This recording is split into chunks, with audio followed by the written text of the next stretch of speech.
ಹಲವಾರು ವರ್ಷಗಳಿಂದ ಕಡಿಮೆ ಉತ್ಪಾದನೆ, ಸಣ್ಣ ಕಾಯಿ ಗಾತ್ರ ಮತ್ತು ಕೀಟ ಹಾನಿ ಸಮಸ್ಯೆಗಳನ್ನು ಎದುರಿಸುತ್ತಿದ್ದೆ. ಕೋಕೋ ಮ್ಯಾಕ್ಸ್ ಬಳಸಿದ ನಂತರ ತೆಂಗಿನ ಮರಗಳಲ್ಲಿ ಗಮನಾರ್ಹ ಬದಲಾವಣೆ ಮತ್ತು ಹೆಚ್ಚಿನ ಉತ್ಪಾದನೆ ಕಂಡಿದ್ದೇನೆ. ಹರಳು ಉದುರುವಿಕೆ 99% ನಿಯಂತ್ರಣಗೊಂಡಿರುವುದರಿಂದ ಈಗ ಹರಳುಗಳು ಚೆನ್ನಾಗಿ ಹಿಡಿದು ಬೆಳೆಯುತ್ತಿವೆ. ಕಾಯಿಗಳಲ್ಲಿದ್ದ ಗಾಂಗ್ ಕಡಿಮೆಯಾಗಿ ಗುಣಮಟ್ಟ ಹೆಚ್ಚಾಗಿದೆ. ನನ್ನ ಹೆಸರು ಎಸ್. ಮಹಾರಾಜು. ನಾನು ಸೇಲಂ ಜಿಲ್ಲೆ, ಸಂಕಗಿರಿ ತಾಲ್ಲೂಕಿನ ವೈಕುಂದಂ ಗ್ರಾಮಕ್ಕೆ ಸೇರಿದವನು. ನನ್ನ ಬಳಿ ಸುಮಾರು 2 ಏಕರ್ ಜಮೀನು ಇದೆ. ಅದರಲ್ಲಿ ಸುಮಾರು 1.25 ಏಕರಿನಲ್ಲಿ 114 ತೆಂಗಿನ ಮರಗಳನ್ನು ಬೆಳೆಸುತ್ತಿದ್ದೇನೆ. ಈ ಎಲ್ಲಾ ಮರಗಳು 40 ರಿಂದ 50 ವರ್ಷ ಹಳೆಯವು. ಇದರಿಂದ ಕಾಯಿ ಗಾತ್ರ ಸಣ್ಣವಾಗಿದ್ದು ಉತ್ಪಾದನೆ ಕಡಿಮೆಯಾಗಿತ್ತು. ಇದಕ್ಕೂ ಮೊದಲು ನಾನು ಹಸುವಿನ ಗೊಬ್ಬರದಂತಹ ನೈಸರ್ಗಿಕ ಗೊಬ್ಬರಗಳನ್ನು ಮಾತ್ರ ಬಳಸುತ್ತಿದ್ದೆ. ಇದಕ್ಕೂ ಜೊತೆಗೆ ರೈನೋಸೆರಸ್ ಬೀಟಲ್, ರೆಡ್ ಪಾಮ್ ವೀವಿಲ್ ಹಾಗೂ ಇತರೆ ಕೀಟ ಹಾನಿ ಹೆಚ್ಚು ಇತ್ತು. ಆದ್ದರಿಂದ ಹಲವಾರು ಬಾರಿ ಔಷಧಿಗಳನ್ನು ಬಳಸಬೇಕಾದ ಪರಿಸ್ಥಿತಿ ಎದುರಾಯಿತು. ಹಾಗೆಯೇ ಗೊನೆಯಲ್ಲಿ ಹೆಚ್ಚು ಕಾಯಿಗಳು ಕಾಣಿಸುತ್ತಿತ್ತು.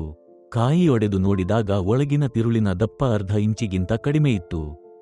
ಈ ಪರಿಸ್ಥಿತಿಯಲ್ಲಿ ನಾನು ಕೋಕೋ ಮ್ಯಾಕ್ಸ್ ಎಂಬ ಉತ್ಪನ್ನವನ್ನು ಫೇಸ್ಬುಕ್ ಮೂಲಕ ತಿಳಿದುಕೊಂಡು ಅಲ್ಲಿ ನೋಂದಣಿ ಮಾಡಿಕೊಂಡು ಅಂಚೆ ಮೂಲಕ ಪಡೆದುಕೊಂಡೆ. ಕಳೆದ 6 ತಿಂಗಳಿಂದ ನಾನು ಇದನ್ನು ನಿರಂತರವಾಗಿ ಬಳಸುತ್ತಿದ್ದೇನೆ. ಬಳಕೆಯ ವಿಧಾನವಾಗಿ 1 ಲೀಟರ್ ಔಷಧಿಯನ್ನು 10 ಲೀಟರ್ ನೀರಿನಲ್ಲಿ ಬೆರೆಸಿ ಪ್ರತಿಯೊಂದು ಮರಕ್ಕೂ ಸುಮಾರು 100 ಮಿಲಿ ಪ್ರಮಾಣದಲ್ಲಿ ಹಾಕುತ್ತಿದ್ದೇನೆ. ವಿಶೇಷವಾಗಿ ಹರಳುಗಳು ಮೂಡುವ ಹಂತದಿಂದ 3 ತಿಂಗಳು ನಿರಂತರವಾಗಿ ಬಳಸುತ್ತಿದ್ದೇನೆ. ರೈನೋಸೆರಸ್ ಬೀಟಲ್, ರೆಡ್ ಪಾಮ್ ವೀವಿಲ್ ಮುಂತಾದ ಕೀಟ ಹಾನಿ ಸಂಪೂರ್ಣವಾಗಿ ಕಡಿಮೆಯಾಗಿದೆ. ಹರಳು ಉದುರುವಿಕೆ 99% ನಿಯಂತ್ರಣಗೊಂಡಿರುವುದರಿಂದ ಈಗ ಹರಳುಗಳು ಚೆನ್ನಾಗಿ ಬೆಳೆಯುತ್ತಿವೆ. ಕಾಯಿಗಳಲ್ಲಿದ್ದ ಗೊನೆಗಳು ಕಡಿಮೆಯಾಗಿ ಗುಣಮಟ್ಟ ಹೆಚ್ಚಾಗಿದೆ.